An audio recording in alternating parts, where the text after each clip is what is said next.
Price the Lord. കർത്താവിന്റെ അതിപരിശുദ്ധമായി നാം വാഴ്ത്തപ്പെടട്ടെ. ഈ നല്ല സമയത്ത് ഓർത്ത് ദൈവത്തെ സ്തുതിക്കുകയും വാഴ്ത്തുകയും ചെയ്തു. വിദേശ സ്ഥലങ്ങളിലും രാജ്യങ്ങളുമായിരുന്ന ദൈവത്തിനെ കേൾക്കുന്ന എല്ലാ പ്രിയപ്പെട്ടവർക്കും കർത്താവായ യേശു ക്രിസ്തുവിന്റെ വിലയേറിയ നാമത്തിൽ എന്റെ സ്നേഹവന്ദനം. അല്പസമയത്തെ ദൈവത്തിന്റെ ചിന്തയ്ക്കായി ഒരു ദൈവത്തിന്റെ ഭാഗം വായിക്കുന്നു. ലേവ്യ പുസ്തകം 24 അധ്യായം 5 തൊട്ട് 9 വരെയുള്ള വാക്യങ്ങൾ വായിക്കുക. നീ നേരിയ മാവെടുത്ത് അതുകൊണ്ട് 12 ദോശ ചുടണം. ഓരോ ദോശ 2 ഇടങ്ങഴി മാവ് കൊണ്ട് ആയിരിക്കണം. അവയെ യഹോവയുടെ സന്നിധിയിൽ തങ്കമേശമേൽ 2 അടുക്കായിട്ട് ഓരോ അടുക്കിൽ 6 വീതം വയ്ക്കണം.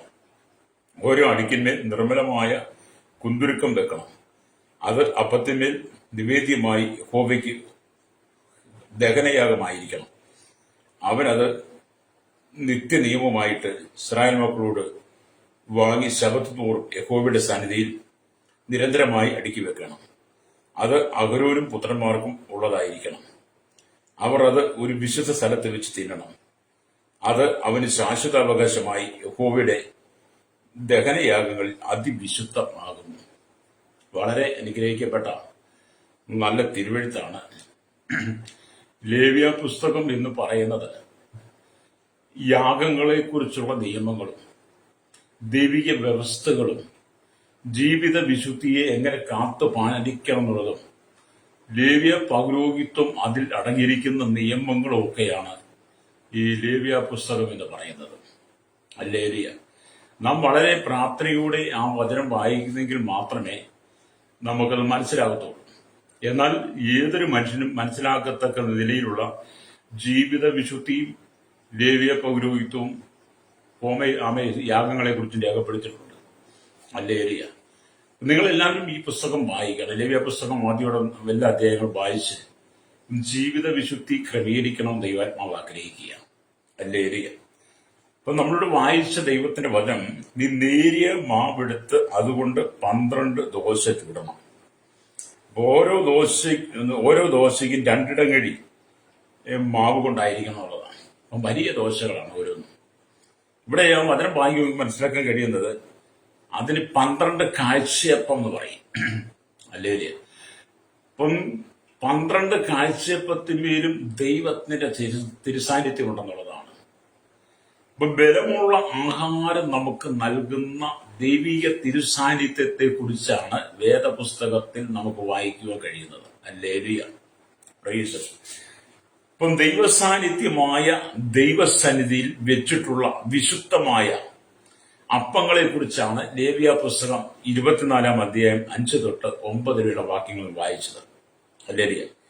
ഇത് പരിശുദ്ധ സ്ഥലത്താണ് സൂക്ഷിക്കുന്നത്. ഹല്ലേലൂയ.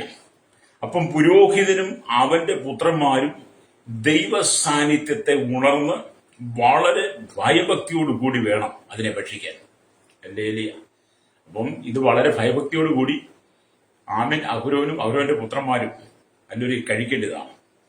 മഹാപരിശുദ്ധ സ്ഥലത്തിൽ ദൈവ ശുശ്രൂഷ ചെയ്യുന്ന പ്രധാന പുരോഹിതൻ പോലും മഹാപരിശുദ്ധ സ്ഥലത്തിന് മുമ്പിൽ ദൈവ സാന്നിധ്യത്തിൽ വേണം ഈ അപ്പങ്ങളെ ഭക്ഷിക്കാൻ. എന്ന് പറഞ്ഞാൽ സമാഗമന കൂടാരത്തിന്റെ അതിപരിശുദ്ധ സ്ഥലത്ത് വർഷത്തിലൊരിക്കൽ മാത്രമേ മഹാപുരോഹിതന് ചെല്ലാൻ കഴിയുള്ളൂ. ആ മഹാപുരോഹിതൻ പോലും ഈ അപ്പം കഴിക്കണമെങ്കിൽ വളരെ വിശുദ്ധിയോടെ ദൈവ സാന്നിധ്യം അനുഭവിച്ച് വേണം അത് കഴിക്കാൻ. അല്ലെങ്കിൽ അത്ര വ്യവസ്ഥയാണ് ദൈവം മോശയ്ക്ക് നൽകിയ പ്രമാണങ്ങളിൽ സമാഗമന കൂടാരത്തുള്ള ബന്ധത്തിൽ നൽകിയിരിക്കുന്നത്. അപ്പൊ നമ്മൾ ഓർത്ത് നോക്കി, നാം ഈ കാലഘട്ടത്തിൽ എത്രമാത്രം വിശുദ്ധിയോടുകൂടി നിന്നാലാണ് ജീവന്റെ അപ്പമായ യേശു ക്രിസ്തുവിനെ നമുക്ക് അനുഭവിക്കാൻ കഴിയുള്ളൂ ഓർക്കണം. ലേറിയ സമാഗമന കൂടാരത്തിന്റെ അതിപരിശുദ്ധ സ്ഥലത്ത് ആണ്ടിൽ ഒരിക്കൽ മാത്രം കടന്നിടുവാൻ ചെയ്യുന്ന പുരോഹിതൻ ഈ അപ്പം അതിപരിശുദ്ധ സ്ഥലത്ത് നിന്നുകൊണ്ട് അതിഭക്തിയോടെ വിശുദ്ധിയോടെ തിന്നണമെന്ന് പറയുമ്പോൾ പുതിയ നിയമത്തിലേക്ക് വരുമ്പോൾ ഹല്ലേലൂയ, കർത്താവ് നമ്മളെല്ലാം പുരോഹിതന്മാരായി വെച്ചിരിക്കുക. അപ്പം പുരോഹിതന്മാരായിരിക്കുന്ന ഞാനും നിങ്ങളുമൊക്കെ ജീവന്റെ അപ്പമായിരിക്കുന്ന കർത്താവിനെ നമ്മൾ അനുഭവിക്കണമെങ്കിൽ എത്രമാത്രം വിശുദ്ധിയോടുകൂടി നിൽക്കണം. നമ്മുടെ ശരീരമാകുന്ന മന്ദിരം, ഇവിടെ പഴയ നിയമത്തിൽ സമാഗമന കൂടാരം ഒന്നാണ്. പുതിയ നിയമത്തിലേക്കുമ്പോൾ ആ സമാഗമന കൂടാരത്തിന് പകരം നമ്മളാണ് ദൈവത്തിന്റെ മന്ദിരങ്ങൾ. അപ്പൊ അതിപരിശുദ്ധമായി നിന്ന് വേണം നമ്മൾ ജീവന്റെ അപ്പമായിരിക്കുന്ന യേശു ക്രിസ്തുവിനെ അനുഗമിക്കാൻ, പിന്തുടരുവാൻ, അപ്പമായിരിക്കുന്ന ക്രിസ്തുവിനെ ഭക്ഷിപ്പാൻ. പ്രത്യേകിച്ച് തിരുവത്താഴ ശുശ്രൂഷകളിൽ ഹല്ലേലൂയ വളരെ ജാഗ്രത പുലർത്തണം. Price the Lord. കാരണം ഇന്നത്തെ കൺവെൻഷനുകളൊക്കെ നമ്മൾ കണ്ടില്ലേ, കൺവെൻഷന്റെ അവസാന ദിവസം കർത്തൃമേശയുണ്ട്. കൺവെൻഷന്റെ അവസാന ദിവസം കർത്തൃമേശ എന്ന് പറയുമ്പം നാനാഭാഗങ്ങളിൽ നിന്നും കടന്നു വരുന്ന ജനങ്ങളുണ്ട്. നാനാഭാഗങ്ങളിൽ സകല ജാതി മതസ്ഥരും കടന്നു വരുന്ന ഒരു കൺവെൻഷനാണല്ലോ നമ്മുടെയൊക്കെ, അല്ലേ? അവസാന ഈ അപ്പവീഞ്ഞുകൾ അവിടെ വാഴ്ത്തി കൊടുക്കുമ്പോൾ വന്നിരിക്കുന്ന എല്ലാവർക്കും ഒന്നും അറിയില്ല എന്തവാ എങ്ങനെ കഴിക്കട്ടെ, എങ്ങനെ എടുക്കേണ്ടതെന്ന്. അതുകൊണ്ട് സകല ജാതികളും എടുക്കും, സകല ജനങ്ങളും ഇത് കഴിച്ചിട്ട് പോകും. പുറത്തു നോക്കി ആ ശുശ്രൂഷ മഹാത്മ്യം കൊണ്ട് കളഞ്ഞത്. ഇത് സഭയ്ക്കകത്ത് ചെയ്യേണ്ടതാണെന്നാണ് എന്റെ അഭിപ്രായം. അതിനെ വിയോജിക്കുന്നവർ കാണും, എതിർക്കുന്നവരൊക്കെ കാണും. അപ്പൊ ഈ തിരുവത്താഴം സഭയ്ക്കകത്ത് ദൈവമക്കൾ കൂടിയിരുമ്പോൾ അവർക്കത് മനസ്സിലാക്കി പറഞ്ഞു കൊടുത്ത് ആമീൻ ആദിവിശുദ്ധിയോടെ വേണം അത് ഭക്ഷിക്കാൻ. Hallelujah, price the Lord. അതുകൊണ്ടാണ് നമ്മൾ ഇത്ര നാം അയോഗ്യമായി എന്നൊക്കെ പറയുന്നത്. ആ ഭാഗത്തേക്ക് കടന്നൊരു വേറെ മാർഗത്തിൽ വേറെ ശുശ്രൂഷ എനിക്ക് പോകുന്നതുകൊണ്ട് ഞാൻ കടക്കുന്നില്ല. ഇവിടെ മഹാപുരോഹിതൻ പോലും ആമൻ മഹാപരിശുദ്ധ സ്ഥലത്തിന് മുമ്പിൽ വെച്ച് ദൈവസാന്നിധ്യത്തിൽ വേണം ഈ അപ്പങ്ങളെ തിന്നാൻ. ദൈവസാന്നിധ്യത്തിൽ ശബത്ത് നാൾ തോറും 12 അപ്പങ്ങൾ കർത്താവിന്റെ ശുശ്രൂഷക്കാര് ദൈവസനിൽ വെക്കും. അല്ലെങ്കിൽ ഓരോ ശബത്ത് വരുമ്പോഴും എന്ത് ചെയ്യും? ആമൻ 12 അപ്പങ്ങൾ, 2 കഴിവ് മാവ് കൊണ്ടുണ്ടാക്കിയ ദോശ അഥവാ കാഴ്ചയപ്പം ആമെ കർത്താവിന്റെ ശുശ്രൂഷകന്മാർ ആമൻ ദൈവസനിൽ വെക്കും. ഇത് കർത്താവിന്റെ ആലയത്തിൽ ശുശ്രൂഷകന്മാർക്ക് ആമി കൊടുക്കുന്ന അലരിയ അപ്പങ്ങളാണ്. അതിനെ ഞാനൊരു പുസ്തകത്തിൽ വായിച്ചപ്പോൾ അത് ദൈവദാസന്മാര് നൽകുന്ന ദൂതുകളും ഉപവാസ പ്രാർത്ഥനകൾക്കും അടയാളമായിരിക്കുന്നുവെന്ന് ഞാനൊരു ഭക്തനായ ദൈവദാസന്റെ പുസ്തകം വായിച്ചെങ്കിൽ മനസ്സിലാക്കി. അതെ, അത് ശക്തമായ ദൈവിക ദൂതുകളും ആലോചനകളും അലരിയ ഉപവാസ പ്രാർത്ഥനയ്ക്ക് അടയാളമാണ്. ചില സമയങ്ങളിൽ വാഗ്ദത്ത വചനങ്ങളെ വെളിപ്പെടുത്തുകയാണ്, ഹല്ലേലൂയ. മറ്റു ചില സമയങ്ങളിൽ രക്ഷയുടെ സന്ദേശത്തെ അത് കാണിക്കുക, ഹല്ലേലൂയ. ആമേൻ, സ്തോത്രം. വേറെ മറ്റു സാഹചര്യങ്ങളിൽ ഹല്ലേലൂയ ആമേൻ ബലമുള്ള ആഹാരം നമുക്ക് തരുന്നതായിട്ട് കാണിക്കുന്നു. മാത്രമല്ല ഉന്നതമായ ബലത്തെ വിശുദ്ധന്മാർക്ക് കൊണ്ടുവരുന്നതിന്റെ അടയാളമാണ്. Price the Lord, hallelujah. ഇതിനെ വിശപ്പോടും ദാഹത്തോടും കൂടി ഭക്ഷിക്കുവാൻ നിങ്ങളുടെ ആന്തരിക മനുഷ്യനിൽ വിശുദ്ധിയും ആമീൻ ബലവും ഉണ്ടാകണം. ഈ അപ്പം എന്ന് പറയുന്നത് ഹല്ലേലൂയ ആമീൻ ദൈവദൂതുകൾക്കും ഉപവാസ പ്രാർത്ഥനകൾക്കും ഹല്ലേലൂയ വാഗ്ദത്ത വചനങ്ങൾക്കും ആമീൻ രക്ഷയുടെ സന്ദേശത്തെക്കുറിച്ച് ബലമുള്ള ആഹാരത്തെക്കുറിച്ച് ഹല്ലേലൂയ ആമേ അത് വിശുദ്ധിയോടെ ഭക്ഷിക്കണമെന്ന് ഹല്ലേലൂയ ഈ വചനം നമ്മെ ഓർപ്പിക്കുക. പക്ഷെ ഇന്നത്തെ കാലഘട്ടത്തിൽ അങ്ങനെയൊക്കെയാണ് നടക്കുന്നത്.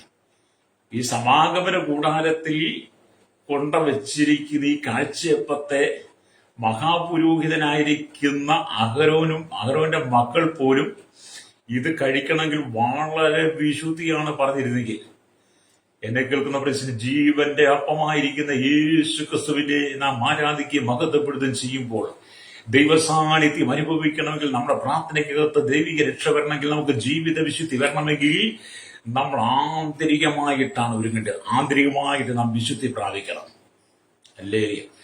സഭയിലേക്ക് വസ്ത്രം ധരിച്ച് ക്ലീൻ ഷേവ് ചെയ്ത് വേഷഭൂഷാദികൾ അണിഞ്ഞ് ഭക്തിയുടെ അഭിനയത്തിലൊക്കെ വന്നിരുന്ന് കരഞ്ഞത് കൊണ്ടോ അല്ലെങ്കിൽ ആ ഒരു ഭാവം കാണിച്ചത് കൊണ്ടൊന്നും ആന്തരിക വിശുദ്ധി കാണണമെന്നില്ല. ആന്തരിക വിശുദ്ധി എന്ന് പറയുമ്പോൾ ജീവിതത്തെ സകല മലിനതകളെ നീക്കിക്കളഞ്ഞിട്ട് വേണം ആമേൻ, സ്തോത്രം, നാം ജീവന്റെ അപ്പമായിരിക്കുന്ന യേശുവിനെ അനുഗമിപ്പാൻ. ഹല്ലേലൂയ.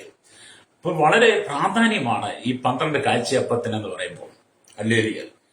അപ്പം ഇതിനെ ഒരു സമാഗമന കൂടാരത്തിലെ വിശുദ്ധ സ്ഥലത്തുള്ള മേശമേൽ നേരിയ മാവ് കൊണ്ടുള്ള 12 കാഴ്ചയപ്പം 2 അടുക്കായി നിരന്തരം വെച്ചിരിക്കണം എന്ന് കൽപ്പനയുണ്ടായിരുന്നു.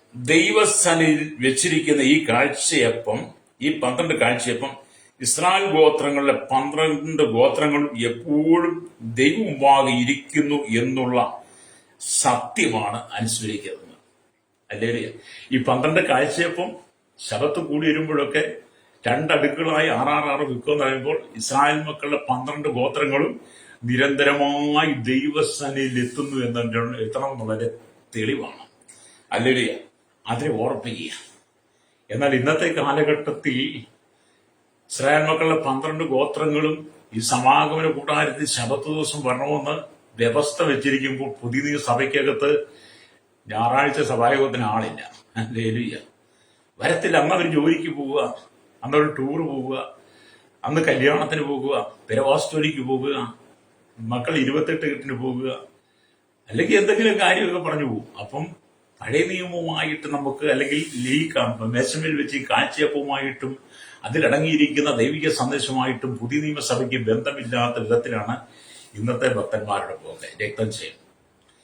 ബലമുള്ള ആഹാരം തരുന്ന, ബലമുള്ള ആഹാരം, ദൈവം തരുന്ന ആഹാരത്തിൽ പോലും ദൈവ സാന്നിധ്യമുണ്ട്. നിങ്ങൾ തിരിച്ചറിയണം. ഹല്ലേലൂയ.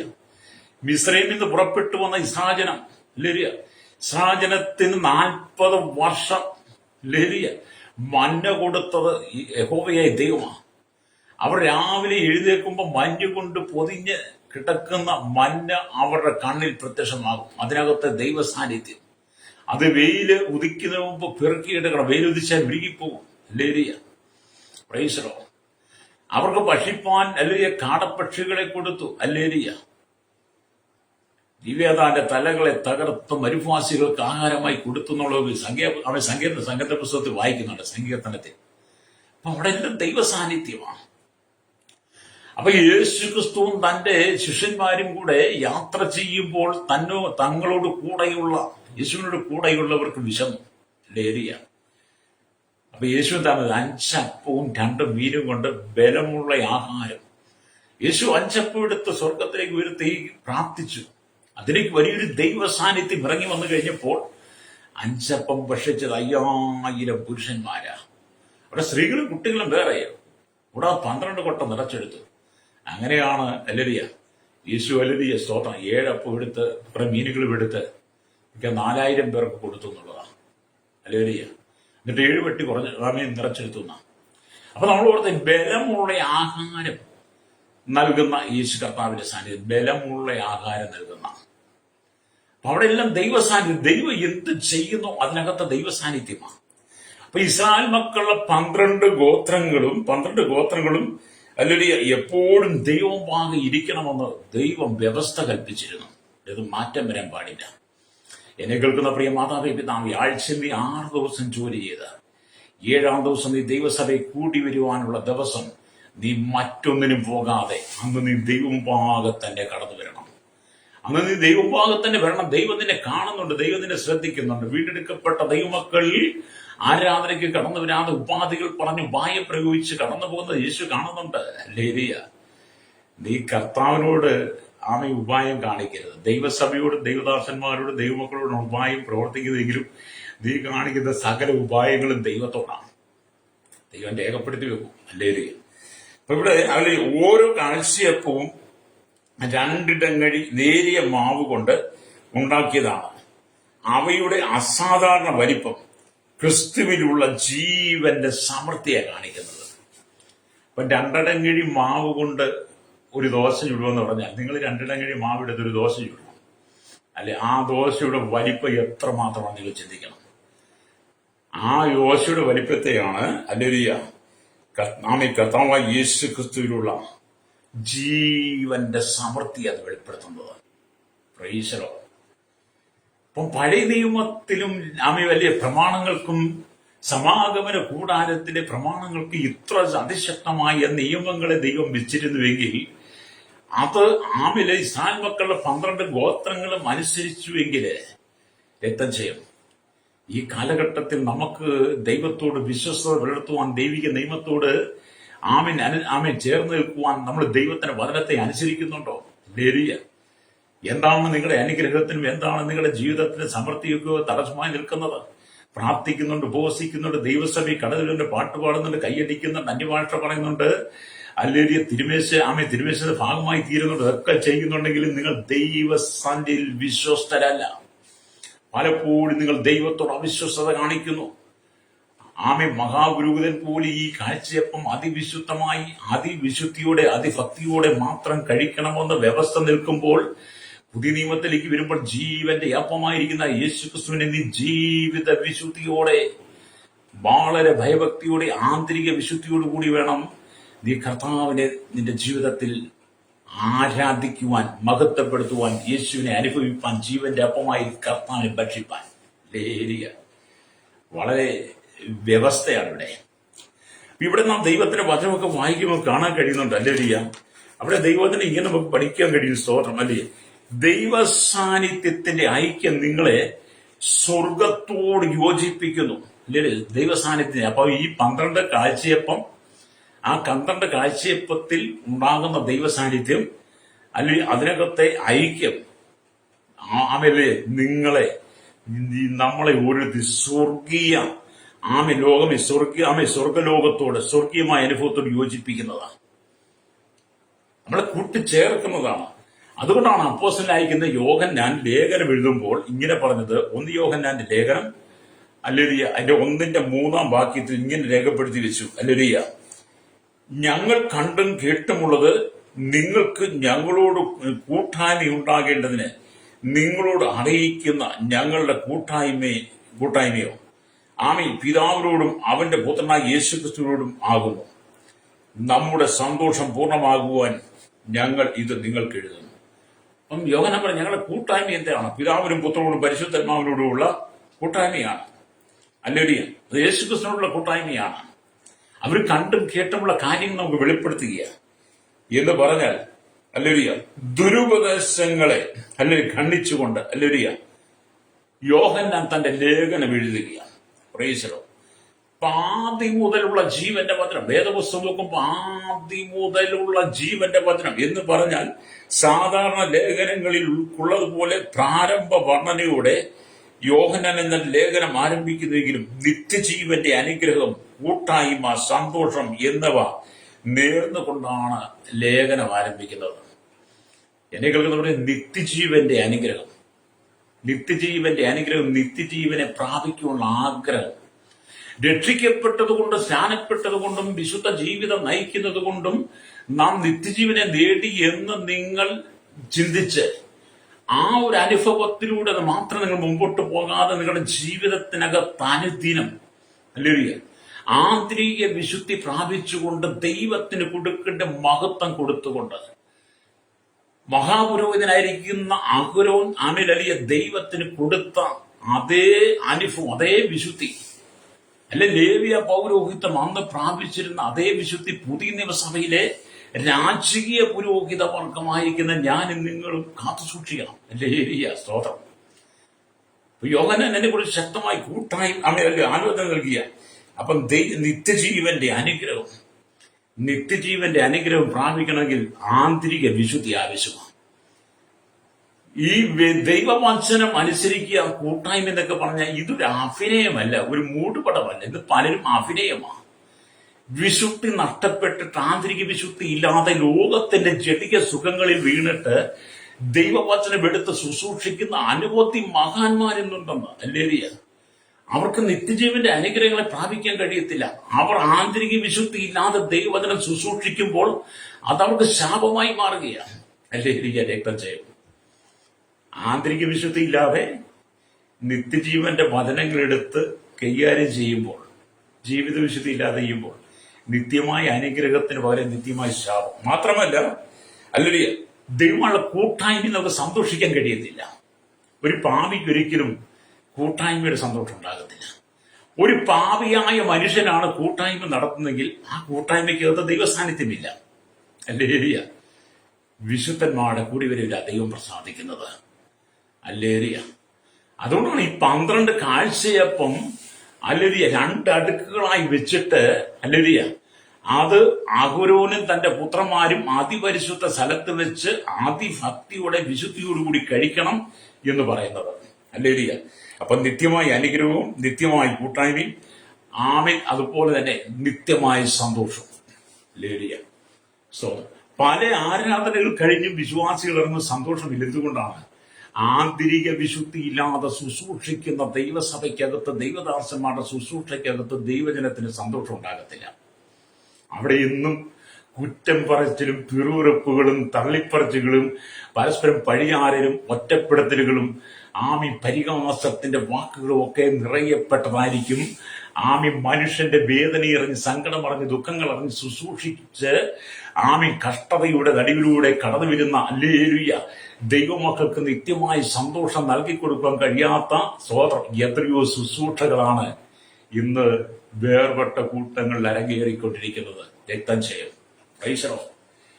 നമ്മൾ കർത്താവിന് കൊടുക്കേണ്ട സാന്നിധ്യം കൊടുക്കണം, ദൈവത്തിന് കൊടുക്കേണ്ട സാന്നിധ്യം കൊടുക്കണം.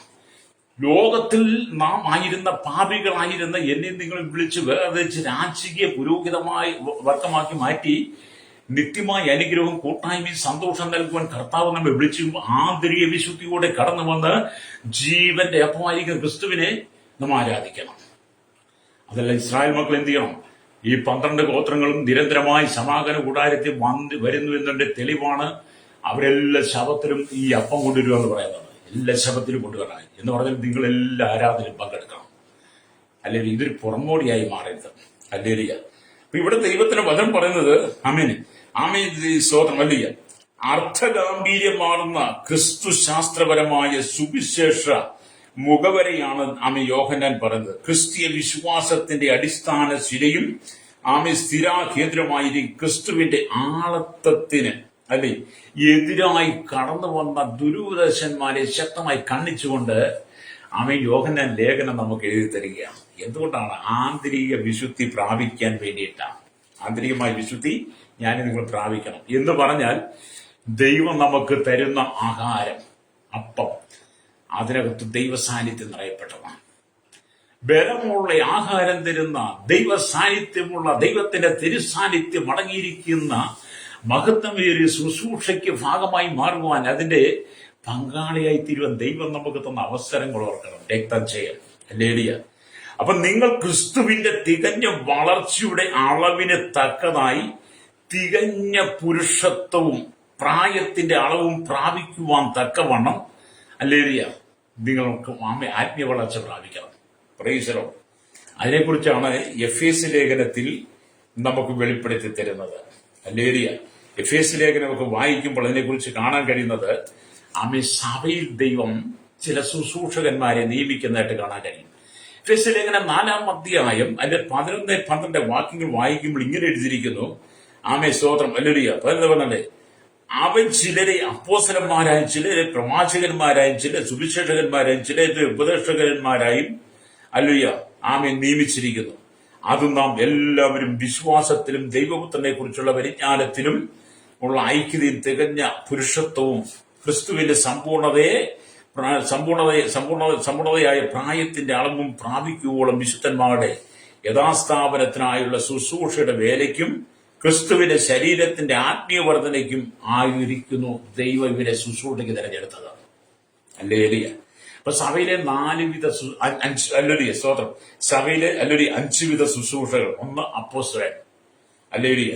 2 പ്രവാചകൻ, 3 സുവിശേഷകൻ, 4 ഇടയൻ, 5 ഉപദേഷ്ടാവ്. ആന്തരിക വിശുദ്ധിയോടുകൂടി നിറഞ്ഞു നിന്ന് വേണം ദൈവവചന ശുശ്രൂഷ. ആന്തരിക വിശുദ്ധി ഇല്ലെങ്കിൽ ചെയ്യുന്നതെല്ലാം പാപമാണ്. ഹല്ലേലൂയ. ആന്തരിക വിശുദ്ധിയോടെ കർത്താവിനെ മഹത്വപ്പെടുത്തണം. Price the Lord. ഈ 5 വിധ ശുശ്രൂഷകന്മാർക്ക് ദൈവം എന്താണ് കൊടുത്തെന്നുള്ളതാണ് ഹല്ലേലൂയ സ്തോത്രം. സ്തോത്രം. എഫേസ്യ ലേഖനം 4-ാം അധ്യായം ഹല്ലേലൂയ സ്തോത്രം താഴോട്ട് വായിക്കുമ്പോൾ കാണാൻ കഴിയുന്നത്. അടുത്ത 4 വാക്യങ്ങൾ അത് കാണിക്കുക. അതാണ് നമ്മൾ വായിച്ചത്. ഈ 4 വിധ ശുശ്രൂഷകന്മാരെ ദൈവം നിയമിച്ചത് എന്താണ്? അത് നാം എല്ലാവരും വിശ്വാസത്താലും ദൈവത്തിനെ കുറിച്ചുള്ള പരിജ്ഞാനത്തിലുള്ള ഐക്യതയും തികഞ്ഞ പുരുഷത്വവും ക്രിസ്തുവിന്റെ സമ്പൂർണതയായ പ്രായത്തിന്റെ അളവും പ്രാപിക്കുവോളം വിശുദ്ധന്മാരുടെ യഥാസ്ഥാനത്തിനായുള്ള ശുശ്രൂഷ വേലയ്ക്ക് ക്രിസ്തുവിന്റെ ശരീരത്തിന്റെ ആത്മീയവർദ്ധനയ്ക്കും ആകുന്നു. അങ്ങനെ നാം ഇനി മനുഷ്യരുടെ ചതിയാലും ഉപായത്താലും തെറ്റിച്ചു കളയുന്ന തന്ത്രങ്ങളിൽ കുടുങ്ങിപ്പോകുവാൻ തക്കവണ്ണം ഉപദേശത്തിന്റെ ഓരോ കാറ്റിനാൽ അലഞ്ഞുഴലുന്ന ശിശുക്കൾ ആയിരിക്കാതെ നമുക്ക് ബോധ്യമാക്കി തരാൻ വേണ്ടിയിട്ടാ, പഠിപ്പിക്കാൻ വേണ്ടിയിട്ടാ ആയിരിക്കാതെ സ്നേഹത്തിൽ സത്യം സംസാരിച്ചുകൊണ്ട് ക്രിസ്തു എന്ന തലയോളം സകലത്തിലും വളരുവാൻ ഇടയാകും. അപ്പം ശുശ്രൂഷന്മാരുടെ കർത്തവ്യത്തെ കുറിച്ചാണ് പറയുന്നത്. അല്ലേലി എന്നെ കേൾക്കുന്ന നമ്മള് ബലമുള്ള ആഹാരം കഴിച്ച് കർത്താവിന് വേണ്ടി ആന്തരിക വിശുദ്ധിയോടെ വളർന്ന് ദൈവം നമ്മെ ആക്കി വെച്ചിരിക്കുന്ന സ്ഥാനത്ത് നമ്മൾ വിശുദ്ധി കാത്തു സൂക്ഷിക്കണം, വിശ്വസ്തത കാക്കണം. അല്ലേലിയ ഈ ദൈവത്തിന്റെ സാന്നിധ്യം എന്നൊക്കെ പറഞ്ഞാൽ ഉയർപ്പിക്കുന്ന സാന്നിധ്യം. ബലമുള്ള ആഹാരം തന്നെ അപ്പോൾ തന്നെ ദൈവം നമ്മെ ഉയർപ്പിക്കും. അല്ലേലിയ അതിനെക്കുറിച്ച് വേദപുസ്തകമൊക്കെ വായിക്കുമ്പോൾ മനസ്സിലാക്കാൻ കഴിയും. അല്ലേലിയ വേദപുസ്തകം വായിക്കുമ്പോൾ അതിനെക്കുറിച്ച് വ്യക്തമായി എന്ന് രേഖപ്പെടുത്തിയിട്ടുണ്ട്. സംഖ്യാപുസ്തകത്തിലേക്ക് വരുമ്പോൾ സംഖ്യാപുസ്തകം വായിക്കുമ്പോൾ സംഖ്യാപുസ്തകം 17-ാം അധ്യായം അല്ലെങ്കിൽ അതിന്റെ 7-8 വാക്യങ്ങൾ വായിക്കുമ്പോൾ ഇങ്ങനെ എഴുതിയിരിക്കുന്നു. അല്ലേലിയ സ്തോത്രം. ആമേൻ. മോശ വടികളെ സാക്ഷികൂടാരത്തിൽ യഹോവയുടെ സന്നിധിയിൽ വെച്ചു. പിറ്റേന്നാൾ മോശ സാക്ഷികൂടാരത്തിൽ കടന്നപ്പോൾ ലേവി ഗൃഹത്തിലുള്ള അഹരോന്റെ വടി തളർത്തിരിക്കുന്നത് കണ്ടു. അത് തളർത്ത് പൂത്ത് ബദാഫലം കായ്ച്ചിരുന്നു. മോശ വടികളെല്ലാം യഹോവയുടെ സന്നിധിയിൽ നിന്ന് എടുത്ത് ഇസ്രായേൽ മക്കളുടെ അടുക്കൽ പുറത്തു കൊണ്ടുവന്നു. അവർ ഓരോരുത്തൻ താന്താന്റെ വടി നോക്കിയെടുത്തു. യഹോവ മോശയോട്, അഹരോന്റെ വടി മത്സരികൾക്ക് ഒരടയാളമായി സൂക്ഷിക്കേണ്ടതിന് സാക്ഷ്യത്തിന്റെ മുമ്പിൽ തിരികെ കൊണ്ടുവരിക. അവർ മരിക്കാതിരിക്കേണ്ടതിന് എനിക്ക് വിരോധമായുള്ള അവരുടെ പിറുവിറുപ്പ് നീ ഇങ്ങനെ നിർത്തലാകും എന്ന് കൽപ്പിച്ചു. മോശ അങ്ങനെ തന്നെ ചെയ്തു. അല്ലേലിയ യഹോവ കൽപ്പിച്ചതുപോലെ അവൻ ചെയ്തു എന്നുള്ളതാണ്. അല്ലേലിയ ഇപ്പൊ നമുക്ക് ഈ വചനം വായിക്കുമ്പോൾ നമ്മൾ സംഖ്യാപുസ്തകം 17-ാം അധ്യായം ആദ്യം തൊട്ട് വായിക്കണം. അവിടെ ഇങ്ങനെ ഇരിക്കുന്നു. യഹോവ പിന്നെയും മോശയോട് അരുളിച്ചെയ്ത് ഇസ്രായേൽ മക്കളോട് സംസാരിച്ച അവരുടെ പക്കൽ നിന്ന് ഗോത്രമായി സകല പുത്രപുത്രന്മാരോടും ഓരോ വടി വീതം 12 വടി വാങ്ങി ഓരോരുത്തന്റെ വടിമേൽ അവന്റെ പേര് എഴുതുക. ലേവിയുടെ വടിമേലോ അഹരോന്റെ പേരെഴുതണം. അല്ലേലിയ ഭാഗം നിങ്ങൾ വായിച്ചാൽ മനസ്സിലായി. ഞാൻ ആ ഭാഗം പറഞ്ഞു വരാം. അല്ലേലിയ അപ്പൊ ഇവിടെ നമുക്ക് മനസ്സിലാക്കാൻ കഴിയുന്നത് അഹരോന്റെ വടി തളിർത്തു പൂത്തു ബദാഫലം കഴിച്ചു. അപ്പൊ സമാഗമന കൂടാരം മുഴുവനും ദൈവ സാന്നിധ്യത്തോടും ദൈവീയ തേജസ്സോടും കൂടെ നിറയുക. സമാഗമന കൂടാരം മുഴുവൻ ദൈവ സാന്നിധ്യത്തോടും ദൈവ തേജസ്സോടും കൂടെ നിറയുക. ഇസ്രായേലിന്റെ 12 ഗോത്രങ്ങളിൽ നിന്ന് ഒരു വടി വീതം കൊണ്ടുവന്ന് അവയിൽ ഗോത്രത്തലവന്റെ നാമധേയങ്ങൾ എഴുതണമെന്ന് നമ്മൾ വായിച്ചു. അല്ലേലിയ ലേവി ഗോത്രത്തിന്റെ വടിയില് അഹരോന്റെ പേര് എഴുതണം. ലേവി ഗോത്രത്തിൽ കൊണ്ടുവന്നവരുടെ വടിയിൽ നിന്നിട്ട് അഹരോന്റെ പേര് എഴുതണം. ഈ 12 വടികളും ദൈവസനിൽ വെച്ചിരുന്നു. ഈ 12 വടികളും എന്ത് ചെയ്തു? ആമേൻ ദൈവസനിൽ വെച്ചു. പ്രൈസലോ. പിറ്റേ ദിവസം നോക്കിയപ്പോൾ എന്ത് ചെയ്തു? അഹരോന്റെ വടി മാത്രം അല്ലേലിയ തളർത്തിരിക്കുന്നു. ബാക്കി 11 വടികളും അതേപോലെ ഇരിക്കുമ്പോൾ അഹരോന്റെ വടി മാത്രം തളിർത്തു. അല്ലേലിയ അവിടെ വെച്ചിരുന്ന ആ വടികൾ അവിടെ വെച്ചിരുന്ന വടികള് ആടുകളെയും മാടുകളെയും മേയ്ക്കുന്നതിന് ഉപയോഗിച്ചിരുന്നു എന്ന് നമുക്ക് കാണാൻ കഴിയും. അല്ലേ? ഈ വടിയെ കുറിച്ച് പറയുമ്പോൾ ആടുകളെയും മാടുകളെയും മേയ്ക്കുന്നതിന് ഉപയോഗിച്ചിരുന്ന വടികളാണ്. ഇപ്പൊ കന്നുകാലികളെ ആടുകളെ നടത്തുന്നതിനും അതുങ്ങൾക്ക് ആഹാരം ചായച്ചു കൊടുക്കുന്നതിനും വൃക്ഷക്കൊമ്പുകൾ ചായച്ചു കൊടുക്കുന്നതിന് ഈ വടി ഉപയോഗിച്ചിരുന്നു. കൂടാതെ ഊന്നുകോലായി വടി ഉപയോഗിച്ചിരുന്നു. അല്ലേലിയ എന്ന് പറഞ്ഞാൽ മനുഷ്യനെ ഊന്നി നടക്കാനുള്ള വടി. അല്ലേലിയ അത് ഉണങ്ങിപ്പോയിരുന്ന മരത്തിൽ നിന്നും എടുക്കപ്പെട്ട വടിയാണ്. ഈ വടി മുമ്പ് എന്തായിരുന്നു? മുമ്പെന്തായിരുന്നു ഈ വടി? ആടുമാടുകളെ മേയിക്കുവാൻ, ആടുമാടുകളെ നടത്തുവാൻ, മനുഷ്യൻ വീഴാതെ ഊന്നി നടക്കുവാൻ വേണ്ടി ഉള്ളതായിരുന്ന വടി. ആ വടിയിൽ എങ്ങനെയാണ് ഉണ്ടാക്കിയത്? ഉണങ്ങിക്കിടന്ന മരത്തിൽ നിന്നും വെട്ടിയെടുത്ത വടികളായിരുന്നു ഈ 12 ഗോത്രങ്ങൾ കൊണ്ടുവന്നു. നമുക്കറിയാം, ആ വടി എന്ന് പറയുന്നത് എല്ലാം ഉണങ്ങിയ വടികളാണ്. അല്ലേലിയ ആ വടിക്കൊരിക്കലും ജീവനില്ല. അല്ലേലിയ മുമ്പ് അത് പല കാര്യങ്ങൾക്ക് ഉപയോഗിച്ചതാ. എന്നാൽ ദൈവസന്നിധിയില് ആ വടികളെ കൊണ്ടുവച്ചു കഴിഞ്ഞപ്പോൾ, ദൈവസന്നിധിയിൽ 12 ഗോത്രങ്ങളും ഓരോ വടി കൊണ്ടുവച്ചു കഴിഞ്ഞപ്പോൾ, ലേവ്യ ഗോത്രത്തിൽ നിന്ന് കൊണ്ടുവച്ചിരുന്ന അഹരോന്റെ പേരെഴുതിയ വടി മാത്രം അത് പൂത്തു. അതിന് ജീവൻ വെച്ചു. അത് പൂത്തു. അല്ലേലിയ ആമി സ്തോത്രം. ഹല്ലേലൂയ എന്ന് നമുക്ക് കാണാൻ കഴിയും. ആ വടി മാത്രം പൂത്തു എന്ന് നമുക്ക് കാണാൻ കഴിയും. ബദാം കായ്ച്ചു. ഹല്ലേലൂയ. ബാക്കി 11 വടികളും അങ്ങനെ ഇരിക്കുക. എന്നോർത്ത് നോക്കി, ദൈവ സാന്നിധ്യം വടിയിലേക്ക് ഇറങ്ങി വന്നത്. ലേവി ഗോത്രത്തിന് കൊടുത്ത ആ വടികൾ അഹരോന്റെ പേരെഴുതി ആ ഉണങ്ങിയ വടി സമാഗമന കൂടാരത്തിൽ കൊണ്ടുവച്ച് പിറ്റേ ദിവസം നോക്കുമ്പോൾ 12 വടികളില് ലേവിയുടെ അഹരോന്റെ വടി മാത്രം പൂത്ത് ബദാം കായ്ച്ചു എന്ന് പറയുമ്പോൾ അത് ഭയങ്കര അത്ഭുതമല്ലേ? അല്ലേ? നമുക്ക് എങ്ങനെ വിശ്വസിക്കാൻ കഴിയും? നമുക്ക് ചിന്തിക്കാൻ കഴിയുമോ? നമുക്ക് മനസ്സിലാക്കാൻ കഴിയുമോ? പക്ഷെ നമ്മൾ ചിന്തിക്കണം, മനസ്സിലാക്കണം, വിശ്വസിക്കണം. ദൈവത്തിന് അസാധ്യമായിട്ടൊന്നുമില്ല. ലേവി ഗോത്രത്തിന്റെ അല്ലരിയ ആമി പേരെഴുതിക്കുന്ന വടി അഹരോന്റെ വടി സമാഗമന കൂടാരത്തിൽ ശുശ്രൂഷ ചെയ്യുന്ന അവരും ജീവിത വിശുദ്ധിയോടെ, ഭയഭക്തിയോടെ, ആന്തരിക വിശുദ്ധിയോടെ ദൈവിക വചനം പ്രമാണങ്ങൾ അനുസരിച്ചപ്പോൾ, പ്രമാണത്തിന് വേണ്ടി നിന്നപ്പോൾ, വിശുദ്ധിയെ കാത്തു സൂക്ഷിച്ചപ്പോൾ എന്ത് ചെയ്തു? അഹരോന്റെ വടി അത് പൂത്തു ബദാം കായ്ച്ച. വടിക്ക് ജീവൻ ഉണ്ടായല്ലേ? ഉണങ്ങിയ വടിയായിരുന്നു. ഇപ്പം വടിയുടെ രൂപം മാറി, ഭാവം മാറി. ഹല്ലേലൂയ. എന്നിട്ട് വചനം പറയണം, ഹല്ലേലൂയ, പൂത്തു ബദാം. അങ്ങനെ ഒന്നാമതായി തളർക്കുന്ന ഹല്ലേലൂയ അനുഭവം. ഹല്ലേലൂയ. എന്നെ കേൾക്കുന്ന പ്രശ്നം, നിങ്ങൾ ഇതുപോലെ ഉണങ്ങിക്കരിഞ്ഞ ഒരു വടി പോലെ ഹല്ലേലൂയ ആയിരിക്കും നിങ്ങളുടെ ജീവിതം. ഉണങ്ങി കരിഞ്ഞു പോയ, ക്ഷീണിച്ചു പോയ, ഹല്ലേലൂയ പരാജയപ്പെട്ടു പോയ ഉണങ്ങിയ വടിയെ പോലെയുള്ള നിന്റെ ജീവിതം ദൈവസന്നിധിയിൽ കൊണ്ടുവന്നാൽ, നീ ദൈവസന്നിധി നിന്നാൽ, അഹരോന്റെ വടി തളർത്തു പൂത്ത് ബദാം കായ്ച്ചതുപോലെ ദൈവം നിന്നെ ജീവനോടെ എഴുന്നേൽപ്പിക്കും. നിനക്ക് ജീവൻ തരുമെന്ന്, നിനക്ക് പുതിയ ജീവൻ തരും, പുതിയ അനുഭവം തരും. മാത്രമല്ല, ഉണങ്ങിയ അനുഭവത്തിൽ ആ വടി പൂത്ത് ഫലം കായ്ച്ചത്, ബദാം കായ്ച്ചതുപോലെ നിന്റെ ജീവിതത്തിനകത്ത് ദൈവം അത്ഭുതം ചെയ്യും. നീ പറയും നിനക്ക് കഴിവില്ല, പ്രാപ്തിയില്ല, വിദ്യാഭ്യാസമില്ല, അറിവില്ല, ജ്ഞാനമില്ല എന്നൊക്കെ നീ പറഞ്ഞാലും നിന്നെ ജീവനുള്ളവളാക്കി തീർത്ത് നിന്നിൽ ജീവൻ പകർന്ന് കർത്താവിന് വേണ്ടി നീ ഫലം കായ്ക്കണമെന്ന് ദൈവത്തിന്റെ ആഗ്രഹമായതുകൊണ്ട്, ദൈവത്തിന്റെ പദ്ധതി ആയതുകൊണ്ടും ഹല്ലേലൂയ സ്തോത്രം, ദൈവം നിനക്ക് പുതുജീവൻ തരും. ഹല്ലേലൂയ. അപ്പൊ ഈ വടി എന്താ പൂത്ത് തളർക്കുന്ന അനുഭവം. രണ്ടാമതായി പൂത്ത് ആ വടി ഹല്ലേലൂയ വാസന വീശുവാൻ തുടങ്ങി. ആ വടി പൂത്തതിനോട് എന്ത് ചെയ്തു? ഹല്ലേലൂയ വാസന വീശുവാൻ തുടങ്ങി.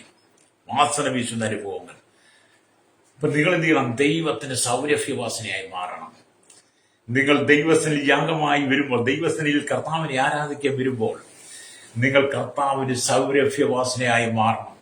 ഈ ഉണങ്ങിയ വടി പൂത്ത് ഫലം കായ്ച്ച് അത് സൗരഭ്യവാസന വരുത്തിയതുപോലെ നിങ്ങൾ ദൈവസനിൽ കടന്നു വരുമ്പോൾ കർത്താവിന് സൗരഭ്യവാസനയായി മാറണം. ഹല്ലേലൂയ. എന്നെ രക്തം ചെയ്യും. എന്നെ കേൾക്കുന്ന സഹോദര സഹോദരി, ദൈവത്തിന് നീ സൗരഭ്യവാസനയായി മാറണമെങ്കിൽ പുറമേയുള്ള അഴകുകൊണ്ടല്ല സംഭവിക്കുന്നത്, ആന്തരികമായ വിശുദ്ധിയിൽ നീ ആരാധിക്കുമ്പോഴാണ് രക്തം ചെയ്യും. പ്രൈസലോ. ആരാധനയ്ക്കകത്ത് നിന്റെ കൂടെ ഇരിക്കുന്നവനെ കുറ്റപ്പെടുത്താതെ, നോക്കാതെ, പരിഹസിക്കാതെ, ആരാധന കണ്ട് മുഖം ചുളുക്കാതെ, പല്ല് കടിക്കാതെ, പല്ല് ഞമറാതെ, നിന്റെ കൂടെ നിന്ന് ആരാധിക്കുന്നവളെ നീ പരിഹസിക്കാതെ, കുറ്റം കണ്ടുപിടിക്കാതെ, ഹല്ലേലൂയ, നീ ആന്തരിക വിശുദ്ധിയോടെ ഇരുന്ന് ആരാധിക്കണം. പ്രൈസലോ. ആന്തരിക വിശുദ്ധിയോടെ ഇരുന്ന് ആരാധിക്കുമ്പോൾ നിന്റെ ഉണങ്ങിയ, നിന്റെ മരവിച്ച, ക്ഷീണിച്ച, ജീർണിച്ച നിന്റെ ശരീരത്തിനകത്ത് ദൈവിക ജീവൻ ഇറങ്ങി വരുള്ളൂ. ജീവന്റെ അപ്പമായിരിക്കുന്ന യേശുവിന്റെ സാന്നിധ്യം വെളിപ്പെടുകയുള്ളൂ. അല്ലേ? അങ്ങനെ ജീവന്റെ അപ്പമായിരിക്കുന്ന യേശുവിന്റെ സാന്നിധ്യം നിന്നിലേക്ക് ഇറങ്ങി വരുമ്പോൾ നിന്റെ പരാജയങ്ങളെല്ലാം മാറ്റി നീ കർത്താവിന് വേണ്ടി പൂത്ത് തളിർത്ത് ഫലം കൊടുക്കുന്ന സൗരഭ്യവാസനയുള്ള ഒരുവനായി ദൈവം നിന്നെ പണിതെടുക്കും. രക്തം ചെയ്യും. അപ്പൊ സമാഗമന കൂടാരത്തിലെ 12 കാഴ്ചയപ്പത്തെ കുറിച്ചുള്ള ദൈവത്തിന്റെ നിയോഗം പുതിയ നിയമസഭയുള്ള ബോധം വെച്ച് മനസ്സിലാക്കുമ്പോൾ നീ എത്രമാത്രം വിശുദ്ധിയോടെ ദൈവത്തെ ആരാധിക്കണം. ഹല്ലേലൂയ. അപ്പൊ മൂന്നാമതായി ആ വടി പഴങ്ങളെ തരുന്നു. ഹല്ലേലൂയ. ഫലമുള്ള ജീവിതമാണ്. ഹല്ലേലൂയ. അപ്പൊ ഒന്നാമതായി വടി പൂത്തു. ഹല്ലേലൂയ. പൂത്ത് തളർത്തു. രണ്ടാമത് ഹല്ലേലൂയ അത് പൂത്ത് വളർന്ന് തളർത്ത വടി വാസന തരുന്നു. മൂന്നാമതായി അത് പഴങ്ങളെ തരുന്ന അനുഭവം. ബദാം പഴം എന്ന് പറഞ്ഞാൽ ഫലമുള്ള ജീവിതം. അപ്പൊ നീ കർത്താവായ യേശുവിന്റെ ഫലമുള്ള ജീവിതം. ഹല്ലേലൂയ. അതാണല്ലോ യോഹന്നാന്റെ സുവിശേഷം 15-ാം അധ്യായം 16 വാക്യം കാണുന്നുണ്ട്. അവൻ നിങ്ങൾ എന്നെ തെരഞ്ഞെടുത്തു എന്നല്ല, ഞാൻ നിങ്ങളെ തെരഞ്ഞെടുത്തു എന്നാ. നമ്മൾ കർത്താവിനെ തെരഞ്ഞെടുത്തതല്ല, കർത്താവ് നമ്മെ തെരഞ്ഞെടുത്തു. എന്തിനാണ്? നിങ്ങൾ പോയി ഫലം കായ്ക്കേണ്ടതിനെ. ഹല്ലേലൂയ. ഉണങ്ങിയ ആസ്തികളെ പോലെ കിടന്ന് ഉണങ്ങിയ വടികളെ പോലെ ആയിരുന്ന നിന്നെ ദൈവം തെരഞ്ഞെടുത്ത് ആമേലലിയ ദൈവ സാന്നിധ്യം നിന്റെ മേൽ പകർന്ന് ദൈവത്തിന്റെ തിരുസാന്നിധ്യം നിന്റെ മേൽ വന്നു കഴിഞ്ഞപ്പോൾ എന്ത് ചെയ്തു? നീ കർത്താവിന് വേണ്ടി പൂത്ത് തളർത്ത് സൗരഭ്യവാസനയായി അവന് വേണ്ടി ഫലം കൊടുക്കുന്നവളായിരിക്കണം. ഹല്ലേലൂയ. രക്തജയം. അപ്പൊ ഈ ദൈവത്തിന്റെ സാന്നിധ്യം എന്നൊക്കെ പറഞ്ഞാൽ എല്ലാ മേഖലയിലും ഉണ്ടെന്ന്. ദൈവസാന്നിധ്യത്തെ കുറിച്ച് ഉൽപ്പത്തി പുസ്തകം 1-ാം അധ്യായം തൊട്ട് വെളിപ്പാട് പുസ്തകം വരെ ദൈവസാന്നിധ്യം നിറഞ്ഞു നിൽക്കുക. രക്തം ചെയ്യും. അപ്പൊ നിങ്ങൾ ഫലമുള്ള ജീവിതം. അപ്പൊ ഇവയെല്ലാം അല്ലെങ്കിൽ ദൈവസന്നിധിയിൽ നിങ്ങൾക്ക് ലഭ്യമാകുന്നതാണ്. നിങ്ങൾ എത്ര ബലഹീനനായിരുന്നാലും, നിങ്ങൾക്ക് പ്രാപ്തിയില്ലെന്ന് പറഞ്ഞാലും, കഴിവില്ല, വിദ്യാഭ്യാസമില്ലെന്ന് പറഞ്ഞാലും, ഈ ഉണങ്ങിയ വടിയെ പോലെയാണ് നീ ഇരിക്കുന്നതെങ്കിൽ, ആ നിർജീവമായ അവസ്ഥയാണെങ്കിലും മരിച്ച അനുഭവമാണെങ്കിലും ദൈവസന്നിധി വരുമ്പോൾ നിനക്ക് ജീവൻ കർത്താവ് തരും. രക്തം ചെയ്യും. എന്നെ കേൾക്കുന്ന മാതാവേ, പിതാവേ, നിന്റെ ഉള്ളിൽ ജീവൻ പകരാൻ യേശു ആഗ്രഹിക്കുന്നു. നിന്റെ തലമുറയിൽ ജീവൻ പകരാൻ ആഗ്രഹിക്കുന്നു. നീ കർത്താവിന് വേണ്ടി പൂത്ത് തളർത്ത് സൗരഭ്യവാസനയായി ഫലം കായ്ക്കുന്ന ഉരുവളായി ദൈവം നിന്നെ തെരഞ്ഞെടുത്തിരിക്കുക. നീ പോയി ഫലം കായ്ക്കണം. പ്രൈസറോ. അപ്പൊ നിങ്ങൾ പോയി എന്തിനാ? ഫലം കായ്ക്കണം. അല്ലെ? അപ്പൊ നിങ്ങളിൽ വലിയൊരു ദൈവ സാന്നിധ്യം ദൈവം അയക്കാൻ ആഗ്രഹിക്കുക. നിങ്ങളില് വലിയ ദൈവ സാന്നിധ്യം കർത്താവ് നൽകുന്നത്. രക്തം ചെയ്യും. പ്രൈസറോ. നമ്മൾ കർത്താവുമായിട്ട് വലിയ ബന്ധം സ്ഥാപിക്കണം. നിത്യജീവന്റെ അനുഗ്രഹങ്ങൾ, നിത്യജീവന്റെ കൂട്ടായ്മ, നിത്യജീവന്റെ സന്തോഷം, നിത്യജീവന്റെ സമാധാനം, നിങ്ങൾ കർത്താവിൽ നിന്ന് അനുഭവിക്കുന്നതെല്ലാം നിങ്ങളുടെ ജീവിതത്തിൽ നിങ്ങൾക്ക് ആശ്വാസകരമായി മാറും. ഈ അഹരോന്റെ വടി തളർത്തതുപോലെ 12 ഗോത്രങ്ങൾക്ക് ഒത്ത വിധത്തിൽ 12 ഗോത്രങ്ങളും 12 വടികൾ ഉണങ്ങിക്കിടന്ന മരത്തിൽ നിന്ന് വെട്ടിയെടുത്ത 12 വടികൾ കൊണ്ടുവന്ന് സമാഗമന കൂടാരത്തിൽ വെച്ച് പിറ്റേന്നാൾ ചെന്ന് നോക്കുമ്പോൾ അഹരോന്റെ വടി മാത്രം അഹരോന്റെ വടി മാത്രം തളർത്തുവെങ്കിൽ ഹല്ലേലൂയ. ഇന്ന് പകൽ എന്നെ കേൾക്കുന്ന മാതാപിതാ, പുതിയ നിയമസഭയോടെയും പറയട്ടെ, നീ ഇന്നും ഒരു ഉണങ്ങിയ വടിയെ പോലെ അല്ലെങ്കിൽ ഒരു ഉണങ്ങിയ തടി കിടക്കുന്നത് പോലെ നീ ഇരിക്കുവാനല്ല. നമുക്കറിയാം, ചിലരൊക്കെ സഭയിൽ വന്നു കഴിഞ്ഞാല് ഒരേ ഇരിപ്പ. ചിലരൊക്കെ സഭയ്ക്കകത്ത് വന്ന ഒരേ ഇരിപ്പ. വരുന്ന സമയം തന്നെ ഇരുന്നങ്ങോട്ട് ഉറക്കം തുടങ്ങും. അല്ലേ? പിന്നെ സഭയിൽ പാട്ട് പാടിയാലും ആരാധിച്ചാലും സംഗീതം ശുശ്രൂഷിച്ചാലും അന്യഭാഷ പറഞ്ഞാലും ദൂതുകൾ പറഞ്ഞാലും ഒന്നും അവരറിയില്ല. ഭയങ്കര ഉറക്കമാ. ഉണങ്ങിക്കിടക്കുന്ന മരത്തടി പോലെ പലരും സഭയ്ക്കകത്ത് ഒരു മരത്തടിയായിട്ടായിരിക്കുന്നത്. ലേരിയ എന്ത് പറഞ്ഞാലും അവർ കേൾക്കത്തില്ല. സഭയൊക്കെ കഴിഞ്ഞ് കഴിയുമ്പോൾ കൂട്ടത്തിൽ ഇന്ന് പാസ്റ്റർ എന്താ പറഞ്ഞെന്ന് ചോദിക്കുന്ന മഹാന്മാരും മഹതിമാരും ഇവരെയുണ്ട്. അവർ വന്നിരുന്ന് ഉറക്കമായിരുന്നു. പക്ഷെ നീ ദൈവസഭയിൽ വരുന്നത് ഉറങ്ങുവാൻ, ഒരു മരത്തടി പോലെ ഇരിക്കുവാനല്ല. ഹല്ലേലൂയ. നീ മരത്തടി പോലെ ഇരുന്നിട്ട് പോകുമ്പോൾ കഥ ചോദിച്ച് മനസ്സിലാക്കുവാൻ വേണ്ടിയിട്ടല്ല ദൈവം നിന്നെ വിളിച്ചത്. നീ ദൈവത്തിൽ വന്നിരുന്ന അഹരോന്റെ വടി തളർത്ത് പൂത്ത് വാസന പകർന്ന് ഫലം കായ്ച്ചതുപോലെ നീ ദൈവത്തിൽ വന്നത് വചനം കേട്ടനുസരിച്ച് ദൈവിക അനുഗ്രഹങ്ങളെ പ്രാപിച്ച് നീ കർത്താവിന്റെ ഒരു സൗരഭ്യ വാസനയായി അവനോട് ഫലം കായ്ക്കുന്നവളായിരിക്കണം. രക്തം ചെയ്യും. ഉറങ്ങാനായിട്ട് ആരും സഭയിലേക്ക് വരരുത്. ഹല്ലേലൂയ. ഉറങ്ങാനുള്ളത് നമ്മുടെ വീടാണ്. അവിടെ നല്ല കട്ടിലും മെത്തയൊക്കെ ഉണ്ട്. സുഖമായിട്ട് കിടന്നുറങ്ങിക്കോ. പ്രൈസ്. സഭയിൽ വരുമ്പോൾ നീ കർത്താവിന് വേണ്ടി ഫലം കൊടുക്കണം. പ്രൈസോ. ഈ അഹരോന്റെ വടി തളർത്തുമ്പോൾ അതിനകത്ത് ദൈവസാന്നിധ്യം. ഹല്ലേലൂയ. അപ്പം 12 വടികൾ സമാഗമന കൂടാരത്തിൽ വെച്ചുവെങ്കിലും അതിൽ ലേവി ഗോത്രത്തിൽ നിന്ന് കൊണ്ടുവന്ന വടി, അതിൽ അഹരോന്റെ പേരെഴുതി വെച്ച ആ വടിയിൽ മാത്രമാണ് ദൈവത്തിന്റെ തിരുസാന്നിധ്യം ഇറങ്ങി വന്നത്. ഹല്ലേലൂയ. അതുകൊണ്ട് എന്നെ കേൾക്കുന്ന മാതാപിതാ, ദൈവത്തിന്റെ തിരുസാന്നിധ്യം നിന്റെ മേൽ ഇറങ്ങി വന്നു കഴിഞ്ഞാൽ നീ ആത്മാവിൽ നൃത്തം ചെയ്ത് ആരാധിക്കും. ആത്മാവിൽ നൃത്തം ചെയ്ത് ദൈവത്തെ സ്തുതിക്കും.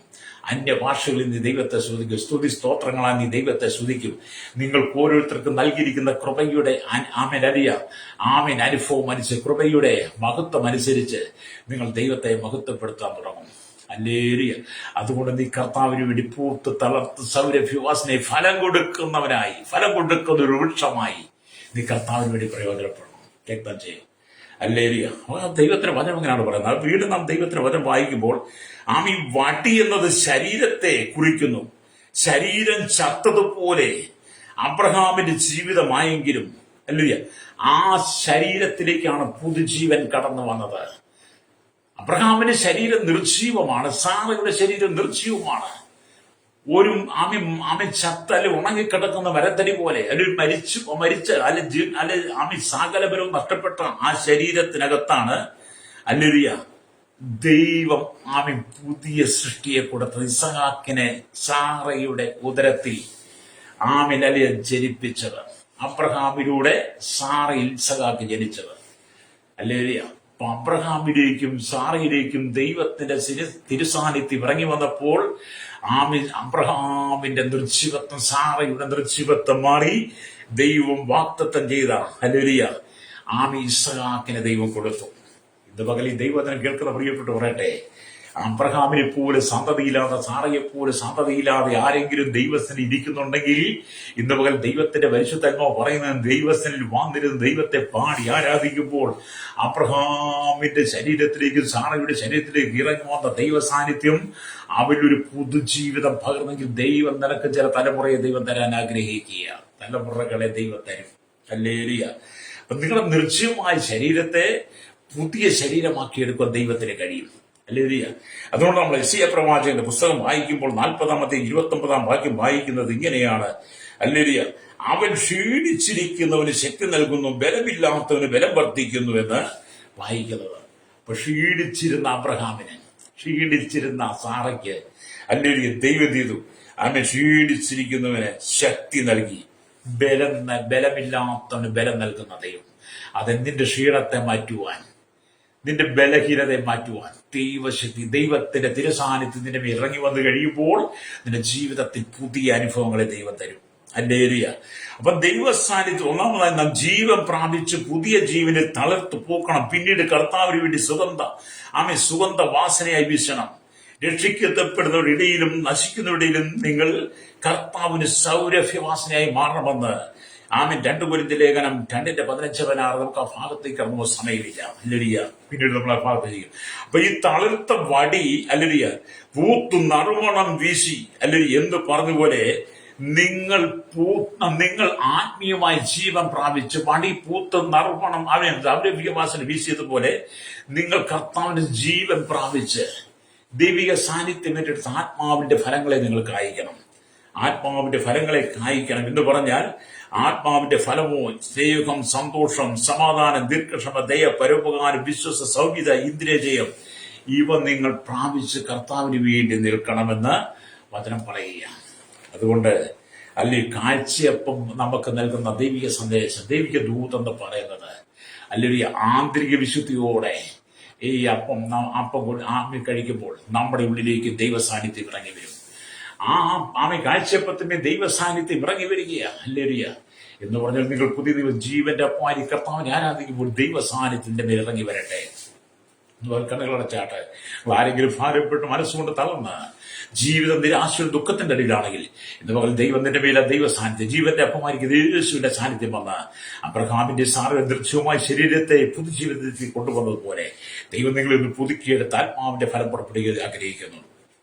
പരിശുദ്ധ ഞങ്ങളുടെ നല്ല ദൈവമേ, സ്വർഗ്ഗ പിതാവേ, അനുഗ്രഹിക്കപ്പെട്ട നല്ല സമയത്ത് ഈ വചനം കേട്ടുകൊണ്ട് വലിയവരെയും ചെറിയവരെയും കേരളത്തിൽ ലോകരാജ്യങ്ങൾ 800 കോടി ജനത്തെ ശൈശവത്തിൽ, ബാല്യത്തിൽ, കൗമാരി, യുവനത്തിൽ നിരാൻവൃത്ത അശന യാച റോപ്പണ ചോളുടെ തടവറയിലായിരിക്കുന്ന village panchayat, municipality, corporation, taluk, block, ജില്ല, ഭരണപിത, സംസ്ഥാനങ്ങൾ, രാജ്യങ്ങൾ, രാഷ്ട്രം, രാജ്യം ഭരിക്കുന്ന രാജകുമാർ, രാജ്യം, പ്രധാനമന്ത്രി, പ്രസിഡന്റ്, ഗവർണർ, പട്ടണം, ഗോത്രങ്ങൾ, ദ്വീപുകൾ, ആദിവാസി മേഖലയിലായിരിക്കുന്ന ജനത്തെ കരസേന, വ്യോമസേന, നാവികസേന, അതിർത്തികൾക്ക് VSCRP, ക്രമസമാധാന, നിയമനിർമ്മാണം, രഹസ്യാന്വേഷണ, പോലീസിന്റെ ജുഡീഷ്യൽ സെക്ഷനുകളെ കരയിൽ കടൽ അവകാശം മാറുപിടിക്കുവാൻ ചെയ്യുന്നവരെ, കർത്താവ് കടയുടെ വാസ്തുവിലെ മത്സ്യബന്ധന കടന്നുപിടിക്കുന്നവരെ, കരിയിൽ കമ്പനി ഫാമിൽ ജോലി പഠിപ്പിച്ചതും എല്ലാ വ്യാപാര വ്യവസായികൾ, എല്ലാ വഴിയുടെ കച്ചവടക്കാരെയും സകലം ആരോഗ്യ വിദ്യാഭ്യാസ സാമ്പത്തികമായിരിക്കുന്നവർക്കായി എല്ലാ ബാങ്കിങ് വിദ്യാഭ്യാസ മേഖല, ആരോഗ്യ മേഖലയിലായിരിക്കുന്നവർക്കായി, കർഷകർക്ക് അനുഭവം ജൂഡി രംഗത്ത് പ്രവർത്തിക്കും എല്ലാ ടൈപ്സ് ഡ്രൈവേഴ്സിനെയും, എല്ലാ മദ്യത്തിന് മൈക്കിൾ ലഹരി അടിമപ്പെട്ട് കിടക്കുന്ന സകലരെയും, തീവ്രവാദ വർഗീയത അകപ്പെട്ട് കിടക്കുന്നവർ, ഈ ലോകത്തിന്റെ ജനകീയമായ ജീവിതത്തിൽ അകപ്പെടുന്ന ദൈവമില്ലെന്ന് പറഞ്ഞ മൂടന്മാർ, നിരീശ്വരമായ യുക്തിവാദികൾ,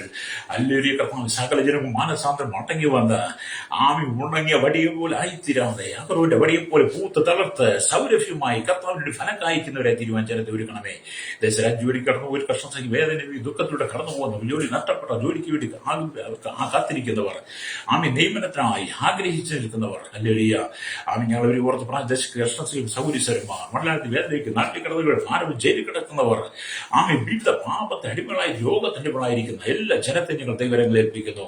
ഈ ജനത്തിന് മടങ്ങി ഒരു മനസാന്തം കൊടുക്കണേ. ആന്തരിക വിശുദ്ധി പ്രാപിച്ചുകൊണ്ട് ജീവന്റെ അപ്പമായിരിക്കും കർത്താവ് യേശുവിന്റെ തിരുസാന്നിധ്യം അനുഭവിച്ച് കർത്താവിന് ഫലം കൊടുക്കുന്ന ഫലം കായ്ക്കുന്നവരായി തീരുവാൻ കർത്താവ് ജനത്തെ ഒരുക്കണം. എല്ലാവരും അശുദ്ധി വിട്ട് മടങ്ങി വരേണ്ടനായി ദൈവരങ്ങൾ ഏൽപ്പിച്ച് പ്രാർത്ഥിക്കുകയാണ്. സകലത്തിന് പിന്നെ ദൈവനീതി വെളിപ്പെടുത്തിയാട്ട് സകലമുഖത്ത് ഒരുക്കണം യേശുവിന്റെ നാമത്തിൽ തന്നെ. ആമേൻ, ആമേൻ.